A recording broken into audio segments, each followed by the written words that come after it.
दक्षिण मुंबईतील काँग्रेसचे नेते मिलिंद देवरा हे सोमवारपर्यंत शिंदेंच्या शिवसेनेमध्ये प्रवेश करू शकतात अशी चर्चा रंगू लागली आहे। तर दुसरीकडे लोकसभेच्या जागा वाटपामध्ये शरद पवार गट आणि अजित पवार गट हे सोयीनुसार जागांची मागणी करतायत का अशी सुद्धा शंका उपस्थित होती आहे। याचं कारण म्हणजे प्रफुल्ल पटेलांच्या भंडारा गोंदियाच्या जागेसाठी महायुतीमध्ये अजित पवार हे आग्रही असताना महाविकास आघाडीमध्ये मात्र हीच जागा काँग्रेसला सोडण्यासाठी शरद पवार यांनी आता तयारी दर्शवल्याचं बोललं जात आहे।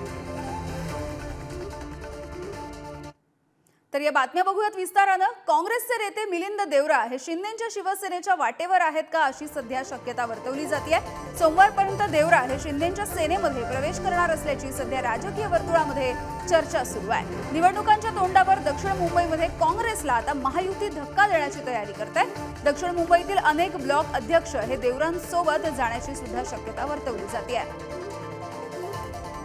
ज्या पद्धतीने अहोरात्र मेहनत करतात लोकांसाठी, अशा नेत्याला जर मिलिंद देवरासारख्या नेत्याची साथ मिळाली तर मुंबईमध्ये अतिशय मोठ्या पद्धतीने शिवसेना वाढू शकते, हे माझं प्रामाणिक मत आहे।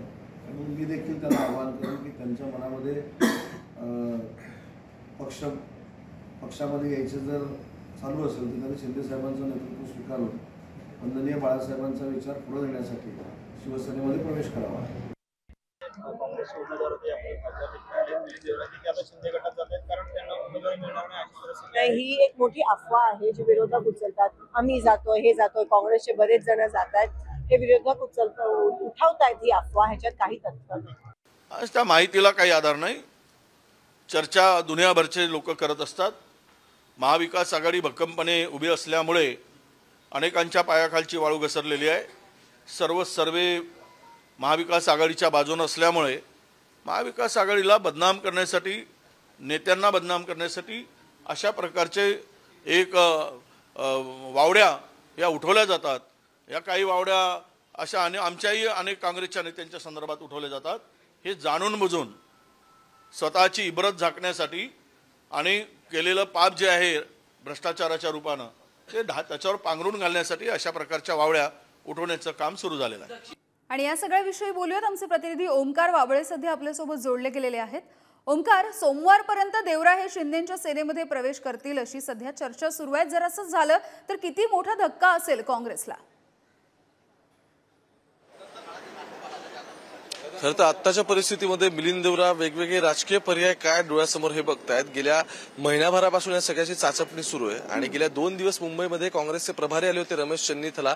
पहिल्यांदाच प्रभारीपद स्वीकारल्यानंतर त्यांच्या बैठकी होत्या। या कोणत्याच बैठकीला म्हणजे विभागीय बैठका असतील, मुंबईची स्वतःची शहर म्हणून एक बैठक असेल आणि राज्य कमिटीची बैठक, यातल्या एकाही बैठकीला देवरा उपस्थित नव्हते। त्यामुळे ते लवकरच आता नवीन पर्यायाच्या चाचपणी त्यांची पूर्ण झाली आहे आणि कदाचित ते शिंदेसोबत जाऊ शकतात।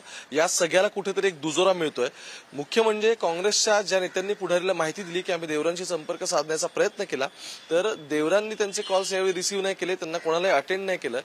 यातूनच सिद्ध होतंय की दक्षिण मुंबई संदर्भात जी सगळं लढा सुरू होता, दक्षिण मुंबई कोणाला द्यायचा, कारण प्रदेशाध्यक्ष त्या दक्षिण मुंबई मतदारसंघ आपल्याकडे घ्यायचा याच्यावरती बैठकीत मुद्दा मांडत होते, पण विद्यमान खासदार आणि मेरिट ह्या दोन्ही विषय चेक करता हा मतदारसंघ आत्ताचे जे अरविंद सावंत त्यांच्या वाट्याला जाईल असं सगळं दिसतंय। आणि जर असं होणार असेल तर देवरा यांच्या राजकीय भवितव्याचा हा सगळा प्रश्न आहे। अर्थात प्रत्येक ठिकाणी आपण बघतो की साधारण जिल्हा आणि तालुका पातळीवरचे विषय वेगळे असतात, तिथं स्थानिक राजकारण वेगळं असतं।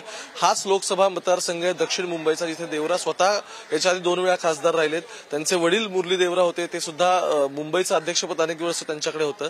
इतकं असताना सुद्धा जर देवरांना काँग्रेसमधून संधी मिळणार नसेल तर नवीन पर्याय हा शिंदेच्या सेनेचा त्यांच्यासमोर आहे का हे पाहणं फार महत्त्वाचं ठरणार आहे। अगदी धन्यवाद ओमकार या सगळ्या सविस्तर माहितीसाठी।